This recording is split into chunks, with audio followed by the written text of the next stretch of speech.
Everyone, I hope you all are doing well और आप सभी की स्टडी बहुत अच्छे से चल रही होगी।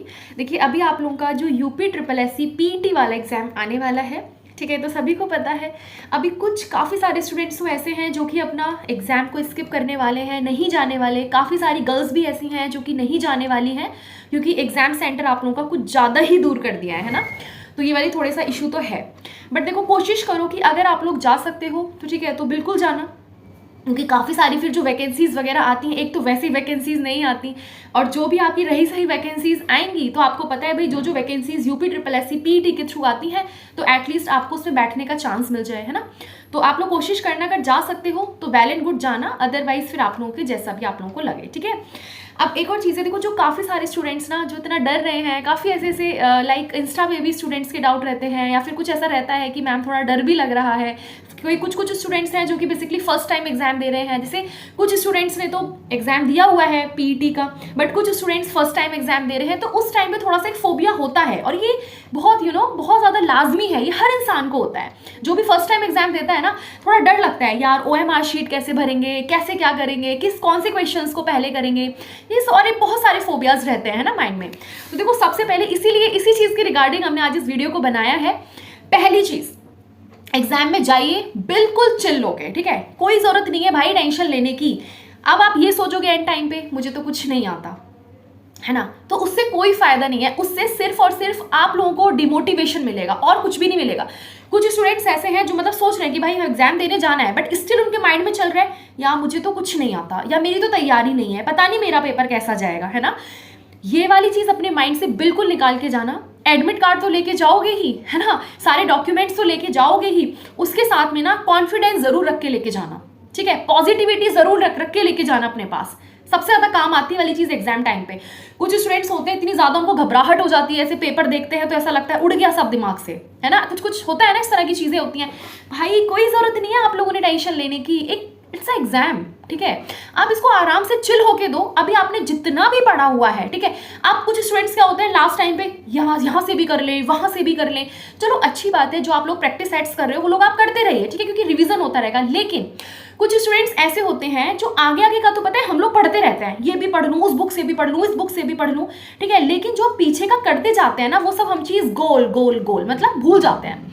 इसलिए अब आपने जो भी पढ़ा है ना, बस अब अपनी उस बैक चीज को सारा का सारा बस रिवाइज करो, फोकस करो अपनी रिवीजन पे, है ना। जितना आप लोग रिवीजन कर सकते हो अपनी सारी चीजों को एक बार जल्दी से रिवाइज कर दीजिए, क्योंकि लास्ट मोमेंट पे जब एक दिन रह जाता है ना, फिर वो एक इतना ज्यादा आपने भी चीज फील करी होगी, जब लास्ट का डे रहता है ना तो इतनी ज्यादा थोड़ी घबराहट टाइप हो जाती है कि भाई कैसे करें, हाथ पैर से फूल जाते हैं ना कि यार ये भी करना है, अभी तो ये भी रिवाइज करना है। इसलिए अब जितना टाइम है सिर्फ और सिर्फ आपने जो चीज पढ़ी है उसको अच्छे से रिवाइज करो, क्योंकि जो चीज आपने पढ़ी है एटलीस्ट वो आप लोगों का गलत नहीं होना चाहिए, पहली चीज, ठीक है।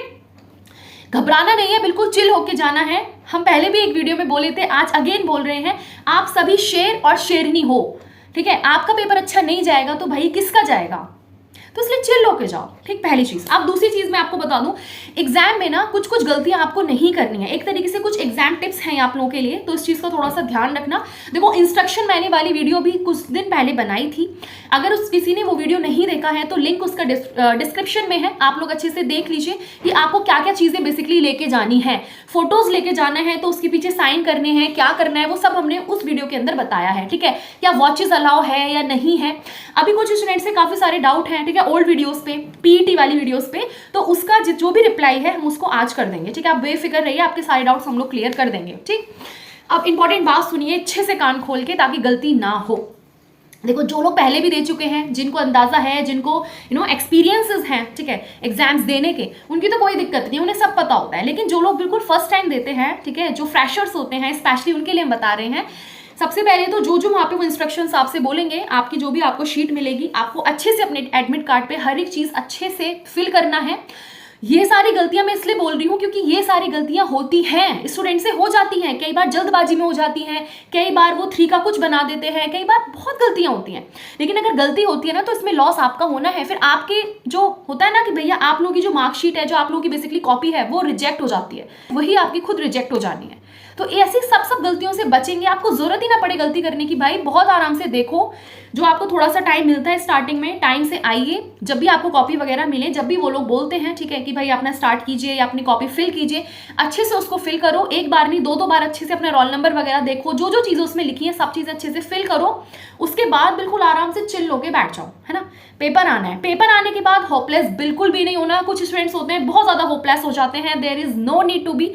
आराम से अपना पेपर को देखो। अब इंपॉर्टेंट बात सुनेंगे, आपने क्या करना है, देखो सबसे पहले तो आप उस वाले पोर्शन को सॉल्व करना जो चीज आपको आती है, स्पेशली जो स्टैटिक पार्ट होता है ना, जो स्टैटिक क्वेश्चन। देखो आपको पता है 2 घंटे का पेपर है, ठीक है, 100 नंबर का पेपर है, 100 क्वेश्चन आपके आने हैं, नेगेटिव मार्किंग भी है।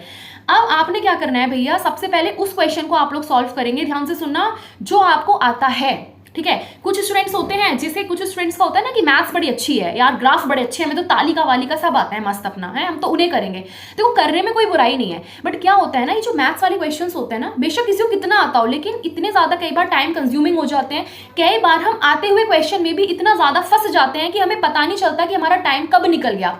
और सबसे बड़ी चीज़, इस बार तो आपके पास वॉच भी नहीं है, घड़ी हो तो एटलीस्ट समय का पता तो चलता रहे कि कितना क्वेश्चन पे हम कितना टाइम दे रहे हैं, वॉच भी नहीं है ना। और हर मिनट पे तो वो आपको बताएंगे ही नहीं कि भैया आपके 5 मिनट चले गए हैं, 10 मिनट रह गए, ऐसे तो वो नहीं बताते ना। एक फिक्स टाइम पे वो लोग बताते हैं, जब आधा घंटा हो जाता है तब बता देंगे, 1 घंटा हो गया तब बता देंगे, आप पूछ लोगे तब बता देंगे। तो इसीलिए अपने टाइम को शुरू से ही आप लोग ऐसा लेके चलें ताकि आपका पेपर छूट ना पाए। देखो बहुत दुख होता है जब आता हुआ पेपर छूटता है, बहुत दुख होता है।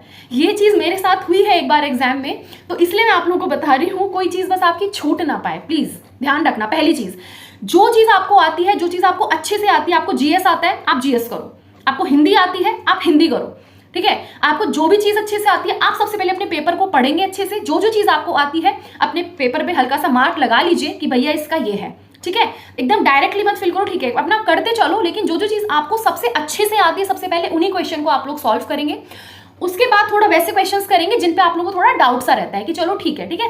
अभी जो ग्राफ वाले जो क्वेश्चंस हैं या फिर जो मैथ्स वाले क्वेश्चंस रहेंगे, इसको ना आप लोग थोड़ा सा एंड में ही करना तो ज़्यादा बेटर है। सबसे पहले वो कर लेना जो आपको स्टैटिक का सारा चीज़ें आती हैं। मैं इसलिए बोल रही हूँ मैथ्स वगैरह का, देखो क्या होता है ना, टाइम बहुत चला जाता है, आप भी इस चीज़ को समझना, ठीक है। मैं क्या बोल रही हूँ इस चीज़ को एक बार समझने की कोशिश करना। मैथ्स से क्वेश्चन आपको पता है थोड़े से लेंथी हो जाते हैं, ठीक है, कैलकुलेशन करने में टाइम चला जाता है, तो उस मैथ्स के चक्कर में क्या होता है ना कि क्वेश्चन छूट जाते हैं पीछे के, फिर दुख होता है, अरे यार क्या है, क्वेश्चंस अच्छे से कर लिए होते, पहले ये वाला पार्ट कर लिया होता तो आज बल्ले बल्ले, है ना। तो आपने यही वाली इसलिए गलती नहीं करनी है भाई, पहले जो चीज़ आती है अपने पेपर में देखो, अच्छा ये आता है इसको करो, जो एकदम 101% आता है आपने उसको करो। मैथ्स वगैरह करो, मैथ्स भी आपको आई नो सबको सब आता है, बट एंड में कर लो, थोड़ा सा बाद में अपने हिसाब से कीजिए, बस मैं यही चीज़ आपको बोल रही हूँ। उसके बाद आपको जो चीज़ कम आती है, आपको डाउट है, क्योंकि देखो थोड़ा सा होता है ना कि रिस्क तो लेना पड़ता है। अगर आपको लग रहा है कि आपको बहुत अच्छे सारे काफ़ी सारे क्वेश्चंस आ रहे हैं, मान लो आपको 60 के करीब क्वेश्चंस आते हैं, तो आप बहुत ज़्यादा रिस्क भी मत लेना कि मान लो 30-40 क्वेश्चन का एकदम, मतलब 60 के बाद 40 करोगे तो 100 ही हो जाएगा। मान लो आपने बिल्कुल 30 का रिस्क ले लिया, तो इतना ज़्यादा रिस्क भी मत लेना, ठीक है। सो कहीं पता चला रिस्क ही आपको भारी पड़ गया, इसलिए इस हिसाब से रिस्क लो क्वेश्चंस पे। आपको लग रहा है कि मेरे को इतने क्वेश्चंस आते हैं तो चलो भैया 10-15 क्वेश्चंस आ गए, मतलब ऐसा इतना है ना चाहिए कि एटलीस्ट आपको 75 से 80 के बीच में आपका रहना चाहिए, तो वो अच्छी चीज़ है। क्योंकि जब वैकेंसीज आती हैं, जैसे लाइक लोअर पीसीएस वगैरह आप लोगों का आएगा, जो भी वैकेंसीज वगैरह रहती हैं वहाँ पे आप लोगों का काम आएगी चीज़ें, है ना, जिसकी अच्छे से थोड़े मार्क्स वगैरह होंगे, तो आपको ये चीज़ आप जानते ही होंगे पीईटी के बारे में, तो वही थोड़ी सी चीज़ें हैं, है ना। तो थोड़ा सा आप लोग हिसाब से अपने पेपर को करेंगे, बहुत ज़्यादा रिस्क के चक्कर में, तुक्केबाजी के चक्कर में नहीं चलेंगे, लेकिन ऐसा भी नहीं है कि बिना तुक्के लगे काम नहीं होगा, थोड़ा तुक्का तो लगाना पड़ता है भाई किसी ना किसी क्वेश्चन में, ठीक है, बट हिसाब से आप लोग देख के लगाएंगे। अब एक और चीज़ है जो सबसे इंपॉर्टेंट बात है, ये वाली चीज़ भी घटना घटी थी, इसलिए मैं आपको बता रही हूँ, ये मेरे साथ तो नहीं हुई थी, बट हमारे एक फ्रेंड है उनके साथ हुई थी ये वाली, ठीक है। हम लोग एग्जाम देने गए थे, टैट का पेपर था एक्चुअली वो, तो जो टैट का पेपर था वो, ठीक है, यूपी टैट का पेपर था, तो फिल करते हैं ना, मतलब जो OMR शीट होती है जब उसको फिल करते हैं, तो स्टूडेंट्स क्या गलती कर देते हैं, जैसे हमने मान लीजिए कोई क्वेश्चन पढ़ा, ठीक है, और जल्दबाजी में हमने मान लीजिए होता है ना कि पूरा आपका सीक्वेंस लिखा होता है उसमें कि ये वाला क्वेश्चन, ये वाला क्वेश्चन, कई बार हम गलती से क्वेश्चन होता है 10 और लगा देते हैं किसी और पे सर्कल फिल कर देते हैं, और हम कई बार ध्यान भी नहीं देते कि हमने क्या हमने सही क्वेश्चन का सर्कल फिल करा है या नहीं। और फिर क्या होता है, वो जो पूरा पैटर्न चलता आता है ना, ठीक है, आप समझ रहे होंगे इस चीज़ को, जो पूरे बबल्स का जो पैटर्न चलता आता है उसका OMR शीट का, वो पूरा का पूरा गड़बड़ हो जाता है। क्योंकि हमारे एक परिचित के साथ ऐसा हुआ था, यूपी टैट का एग्जाम था, मगीन बता रहे, उन्होंने क्या किया था पता नहीं किस एक क्वेश्चन का कुछ ऐसा गड़बड़ हुआ कि उन्होंने ये भी ध्यान नहीं दिया अपनी OMR में कि क्या मैं जो क्वेश्चन मैंने पढ़ा है, जो क्या मैं उसी का आंसर लगा रहा हूँ या नहीं। तो वो एक बार उनका कोई एक पैटर्न गलत हुआ होगा, कोई एक बबल, अब वो पूरी सीरीज उनकी गलत होती चली गई। तो बताइए कितने दुखद बात होती है। भाई आता हुआ पेपर है, इजी पेपर है, और तब भी हमारे साथ ऐसी गलती हो जाए तो इससे दुखद क्या। इसलिए मैं अगेन इस चीज़ को आपको बोल रही हूँ, जो जो चीज़ें इंपॉर्टेंट है, इसलिए हम आपको ये चीज़ बार बार आके आगाह करते रहते हैं, आपको बताते रहते हैं, ठीक है। चाहे आप मोटिवेशन वीडियोस के थ्रू समझ लीजिए, चाहे आप कैसे भी समझ लीजिए, कि ताकि आप लोगों का बस लॉस नहीं होना चाहिए। मेन चीज़ ये होती है ना। आप लोग इतनी मेहनत करते हो, पूरे सालों साल आप लोग मेहनत करते हो, आपके इतने सारे ड्रीम्स हैं, हमें ये करना है, हमें वो करना है ना, ये बनना है, वो बनना है, पेरेंट्स के ड्रीम्स पूरे करने हैं, ये करना है। लेकिन वो छोटी छोटी गलतियों से जब चीज़ें बिगड़ती हैं तो वो बहुत ज़्यादा दुखद होता है। इसलिए हम सोचते हैं कि भाई जितना हमसे बन पाए आप लोगों के लिए, उतनी हम आप लोगों की हेल्प कर दें, चाहे किसी भी माध्यम से कर दें, ठीक है, चाहे किसी भी माध्यम से। बस ये हमारा एक टारगेट होता है, इसके अलावा कुछ भी नहीं। आप लोग बस ध्यान देना इन कुछ कुछ चीज़ों पे। जो भी आप क्वेश्चन करेंगे, मान लीजिए आप 12th क्वेश्चन कर रहे हो, तो उसको अपनी OMR में भरने से पहले ना एक बार देख लेना कि आप वो 12th क्वेश्चन के आगे भर रहे हो, कहीं 13, 14, 24 के आगे तो नहीं भर रहे। समझे ना, समझ रहे हो ना मेरी चीज़ को हम क्या कह रहे हैं। बस ये चीज़ थोड़ी सी ध्यान देना। बाकी एकदम चिल होके गहरी सांस के साथ अपने पेपर में बैठना, सब कुछ अच्छा होगा। पॉजिटिव सोचते हो ना तो पॉजिटिव ही होगा। Positive mind set always brings positivity, ध्यान देना, है ना। बस ये चीज़ कुछ चीज़ें थी जो मैं आपको समझानी थी। बाकी ऑल द वेरी बेस्ट, ठीक है। Wish you all the very best, stay happy and stay blessed. और आप सभी का एग्जाम बहुत अच्छा जाएगा, आप लोग चिंता मत कीजिए। जब आप लोगों का एग्जाम हो जाएगा तो आप लोग कमेंट करके भी बताना कि आपका पेपर कैसा हुआ, कैसा नहीं हुआ, ठीक है, जैसा भी रहता है। Okay, so wish you all the very best and thank you so much.